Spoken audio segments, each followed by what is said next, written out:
Millions of years ago, a number of plants went through a remarkable adaptation. These photosynthetic plants live in nutrition-poor environments, often lacking in sufficient nitrogen, and so they evolved the capacity to supplement their diets by trapping and eating animal flesh. Like my mom used to say, if you need calcium, eat a milkman. Yep.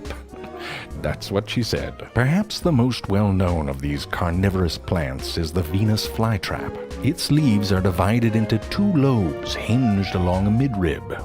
Small trigger hairs on each lobe are extremely sensitive to touch. When these hairs are bent, ion channels at the base of the hairs open.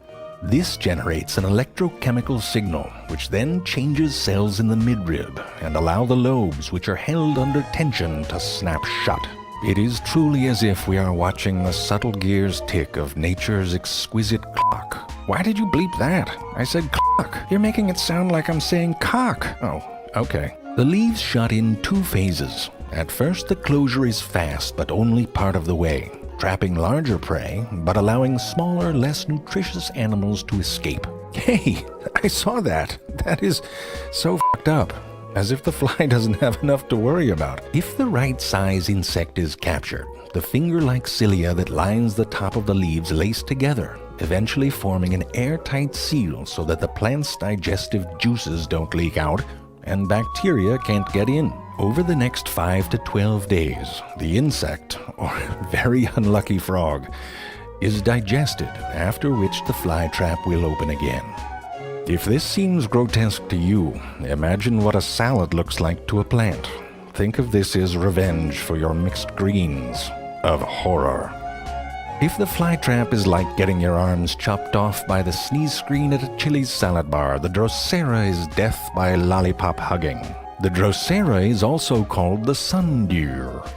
Its tiny tentacle hairs glisten as though tipped with a drop of dew. It is in fact not dew, but rather mucilage secreted by the sundew's mucilage glands.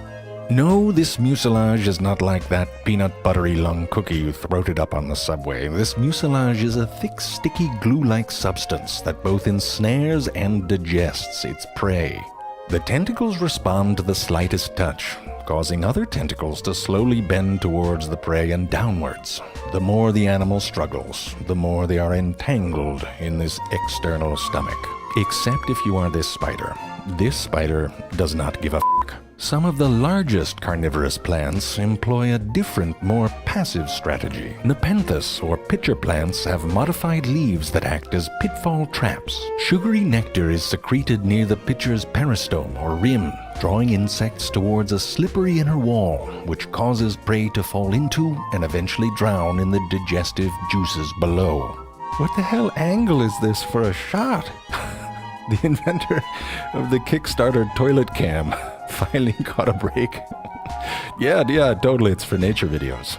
Just be #blessed that you don't have to worry about falling into a stomach. In Borneo, 3 species of Nepenthes engage in a mutualistic interaction with the mountain tree shrew. These plants produce toilet pitchers, which is already 2 words that should not be that close together. They exude a nectar in a way that is only readily accessible when the shrew places its butt over the pitcher's orifice. It's like a form of payment, like a restaurant with toilets as seats. It's a lot to take in. That's what the pitcher plant said. Mutualism is the way 2 organisms of different species exist in a relationship in which each individual benefits from the activity of the other. The shrew benefits from eating the exuded nectar, while the pitcher plant benefits because someone shits in its mouth. Win-win! The feces of the shrew is, in fact, a simple and efficient way for the plant to receive nutrients, and it is a perfect example of one of nature's most fundamental rules. If there is a hole, something will crawl up in there and poop in it. You can try this, by the way. Lie down and put some honey on your nose. And open your mouth. This is Elsa. Elsa is a red-caged stinkhorn mushroom in the fungal family Falaceae. Elsa would like to show you something. She's a bit nervous. We're all friends here, Elsa. Go ahead. There you go. Let's pause for a second. If you've never seen a stinkhorn before, here's a video of a kitten and a puppy. Just to balance you out, let me back up a bit. Mushrooms are the fruiting bodies of fungus, and their job is to disperse spores out into the world. Many mushrooms create spores on their outsides. Those spores are then launched into the air with mechanisms that almost act like tiny little t-shirt cannons that you might see at a game of sport. Other mushrooms of gastroid fungi develop their spores inside their bodies. These mushrooms have different strategies to get their spores out into the world. The puffball, for example, needs a little squeeze. Oops. The stinkhorn, which is also a gastroid, really went the extra mile. When the stinkhorn fungus is ready to fruit, it forms what are called eggs. These eggs are apparently very fun to cut open, because everyone does it. As the egg matures, all parts of the mushroom are formed, but they are packed together tightly, like some insanely folded fleshy origami. When the moment is right, water is pumped into the egg through the real body of the fungus, a network of silk-like hyphae called mycelium. These connect to the eggs through thicker cords called rhizomorphs. The water pressure causes the cells in the eggs to rapidly expand. At a rate of up to 5 millimeters per minute, the stinkhorn unfurls amazing honeycombed lattice-like structures. Like the hollow bones of a bird, they're both strong and lightweight, in some cases able to break through asphalt. Jerry, I feel like these remind me of something, but I just can't. It's on the tip of my tongue. Oh, it's on the tip of your tongue too, Jerry. Well, I'm sure if it's on the tip of both of our tongues, it'll come to one of us. If it comes to you first, Jerry, just spit it out. You can think of these rapid expansions like the blowing up of a bouncy house, with one exception. You may have noticed the oozing slime. Yes, there it is. This slime is the... This slime is the centerpiece of the stinkhorn strategy. This gelatinous substance is called gleba, and you can see it here forming on the outside part of the egg. The gleba contains the spores of the stinkhorn fungus, and that is because, like flowers, stinkhorns enlist the help of insects. But these insects are metal, like flies. They don't want pastels and the scent of lavender, more like vomit and the smell of rotting flesh. And that's just what the gleba smells like. It's kind of like a cave troll took a stab at inventing a daisy, or a person with a sinus infection put an M80 in his nostrils. Either way, it is a thing of beauty to the flies.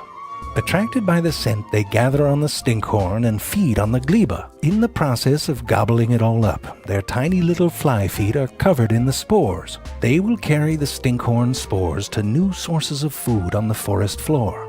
It's all over rather quickly. Within 48 hours, all the little spore babies are off into the world, and the stinkhorn mushroom's job is done. This video has been sponsored by Audible. Our viewers can now claim this Audible offer. Get one free audiobook of your choice and 30 days free trial. What is Audible? Audible is the publisher and distributor of the world's largest selection of digital audiobooks and spoken word content. Audible customers can listen anytime and anywhere to professionally narrated audiobooks across a wide range of genres, including bestsellers, new releases, sci-fi, romances, classics, and more. An Audible trial offers a great way for you to try audiobooks. With your trial, you'll receive one free audiobook of your choice, the ability to choose from 200,000 plus titles, including bestsellers, new releases, sci-fi, romances, mysteries, classics, and more. After 30 days, if you choose not to cancel, you will receive one book each month for just £7.99 a month. The option to cancel easily, anytime, audiobooks already purchased are yours to keep, even if you cancel. Support this channel by using the link in the description that is below this video. You may use Audible totally free for the 30 days trial and cancel before it expires. Take advantage of this offer now by clicking on the link below the video now. Thank you for watching this video.